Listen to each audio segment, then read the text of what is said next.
జనసేనలోకి అంబటి రాయుడు చేరుతున్నట్లు తెలుస్తోంది. పవన్ కళ్యాణ్ తో అంబటి రాయుడు సమావేశమయ్యారు. ఇటీవలే వైసీపీకి రాజీనామా చేసిన అంబటి రాయుడు ఇప్పుడు పవన్ కళ్యాణ్ తో భేటీ అవ్వడం చర్చనీయాంశంగా మారింది.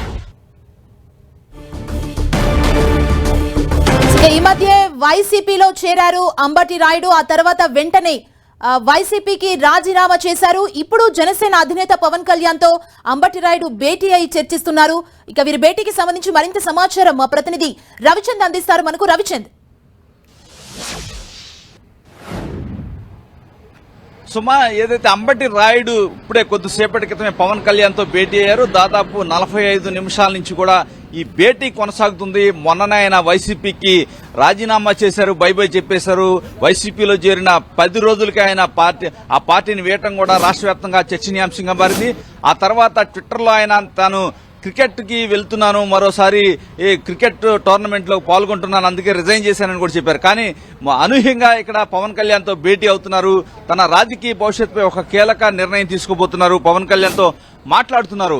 ఎందుకంటే భావస్వారూపత ఉంది కాబట్టి పవన్ కళ్యాణ్ తో సమావేశం అవుతున్నారని తన అనుచరులతో అంబటి రాయుడు చెప్పినట్టు తెలుస్తుంది. పవన్ కళ్యాణ్ తో 45 నిమిషాల నుంచి కూడా చర్చిస్తున్నారు. ముఖ్యంగా పవన్ కళ్యాణ్ దగ్గర ఆయన చేరిన తర్వాత ఆయన రోల్ ఏ విధంగా ఉండాలనే అంశం గురించి చర్చిస్తున్నారు. ఇప్పటికే ఆయన గుంటూరు పార్లమెంట్ నుంచి వైసీపీ నుంచి పోటీ చేయాలని అనుకున్నారు. గత 6 నెలల నుంచి కూడా ఆయన విస్తృతంగా తిరుగుతున్నారు గుంటూరు పార్లమెంట్ పరిధిలో. కానీ మొన్ననే వైసీపీలో చేరి తర్వాత వీడారు. ఈ నేపథ్యంలో మరలా గుంటూరు పార్లమెంట్ లోనే పోటీ చేయాలా, ఎట్లా ఏదైతే టీడీపీలో పొత్తులో భాగంగా జనసేనకు ఏ సీట్లు కేటాయించే అవకాశం ఉంది, అంబటి రాయుడు ఎక్కడ పోటీ చేయాలనే అంశాలకు సంబంధించి కీలక చర్చలు జరుగుతున్నట్టు కూడా మనకు తెలుస్తుంది. అంబటి రాయుడు అయితే మాత్రం గుంటూరుకి మొదటి ప్రాధాన్యత ఇస్తున్నారు, పార్లమెంటుకు పోటీ చేయాలని. లేని పక్షంలో పొన్నూరు అసెంబ్లీ కావాలని అడుగుతున్నట్టు కూడా మనకి సమాచారం వస్తుంది. అయితే పార్టీ మాత్రం వేరే విధంగా చెప్తూ ఉంది. ఎందుకంటే పొత్తుల్లో అనేక అంశాలు చర్చించాల్సి ఉంది. పొత్తుల్లో భాగంగా మచిలీపట్నం పార్లమెంట్ అయితే కనుక జనసేనకు వచ్చే అవకాశం ఉంది, దాన్ని మీరు ఓకే చేయండి అని చెప్పి పార్టీ తరఫున రిక్వెస్ట్ చేస్తున్నట్టు తెలుస్తుంది. కానీ ఆయన మాత్రం ఏదైతే అటువైపు కృష్ణా జిల్లా వైపుకి వెళ్లడానికి సుముఖత వ్యక్తం చేయటం లేదు. ఆయన గుంటూరు జిల్లాలోనే, ఎందుకంటే తన సొంత ప్రాంతం పొన్నూరు నియోజకవర్గంలో ఉంటుంది. తన తాత రిటైర్డ్ జడ్జిగా పనిచేశారు, హైదరాబాద్ లో సెటిల్ అయ్యారు. కానీ సొంత భూమి మీద మమకారంతో అంబటి రాయుడు చాలా కాలం నుంచి గుంటూరు జిల్లాలో కార్యకలాపాలు సాగిస్తున్నారు. ఈ నేపథ్యంలోనే గుంటూరు నుంచి పార్లమెంటుకి పోటీ చేయాలనే ఆలోచనలో ఉన్నారు. అయితే ఇప్పుడు జరిగిన పరిణామాలు కావచ్చు, ఇప్పుడు జనసేనకు దగ్గరవుతున్న పరిస్థితి కనిపిస్తుంది.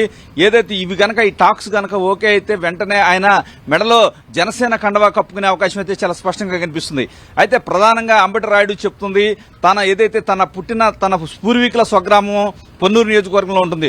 ఒకవేళ గనక గుంటూరు పార్లమెంట్ ఇవ్వలేకపోతే పొన్నూరు అసెంబ్లీ అయినా తనకు కావాలని చెప్పి చెప్తున్నారు. కానీ టీడీపీ నుంచి అక్కడ ధూళిపాల నరేంద్ర కుమార్ 5 సార్లు గెలిచారు. ఆయన చాలా సీనియర్ నేతగా ఉన్నారు.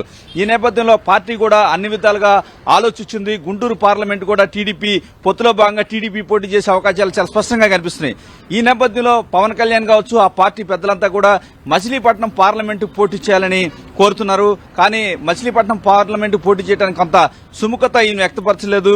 ఏదైనా అసెంబ్లీ ఏదైతే పవన్ కళ్యాణ్ కావచ్చు, జనసేన నేతలు చెప్తుంది ఏంటంటే ఈయన ఒక పార్లమెంటు అభ్యర్థిగా పెట్టే అవకాశం ఉంది,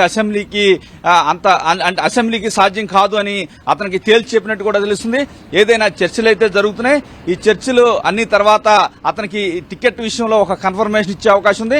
ఆ తర్వాత పార్టీలో చేర్చుకొని క్రియాశీలకంగా జనసేన ఎన్నికల ప్రచారంలో అతను వాడుకునే అవకాశం అయితే చాలా స్పష్టంగా కనిపిస్తుంది. ఇప్పుడైతే ప్రాథమిక చర్చలు జరుగుతున్నాయి. చర్చలు ఫలప్రదం అయితే కనుక ఆయన పార్టీలో చేరబోతున్నారు. సుమా, థ్యాంక్ యూ రవిచంద్.